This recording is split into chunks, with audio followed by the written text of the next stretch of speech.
Friends అందరికీ welcome అండి. Revathi food and health ఛానల్లో ఈరోజు ఇంకో రెసిపీతో వచ్చాను. అది ఏంటంటే చూస్తున్నారు కదండి, ఇది సగ్గుబియ్యంతో కిచిడి అండి. ఈ కిచిడి ఎందుకు చేసి చూపిస్తానంటే రొటీన్గా మనం గోధుమ ఉప్మా సేమియా ఉప్మా చేసుకుంటాము. అలా కాకుండా ఈరోజు ఇలా చేసి చూపిస్తున్నాను. ఒక కప్పు సగ్గుబియ్యం తీసుకున్నానండి, బాగా వాష్ చేశానండి.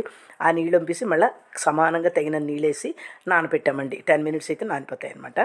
అయితే కళాయి పెట్టుకున్నాము, 4 స్పూన్లు పల్లీలు వేపుకుని ప్లేట్లో తీసాము.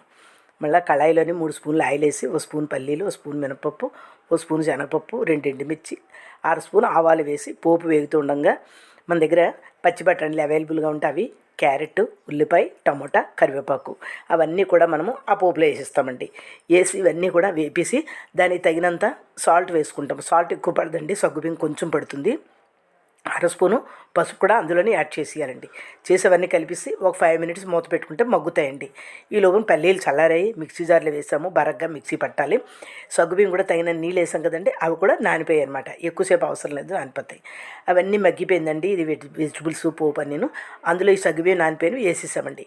వేసి బాగా కలిపి పల్లీల పౌడర్ వేసామండి. పల్లీల పౌడర్ ఎందుకు యాడ్ చేసామంటే టేస్టు ప్లస్ మన కిచిడి విడివిడిగా ఉంటుందండి అది వేయడం వల్ల, అందుకు అది వేసుకుంటాము.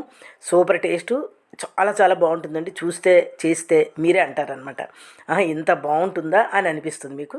మీరు కూడా ట్రై చేయండి, సబ్స్క్రైబ్ చేయండి. నమస్తే అండి.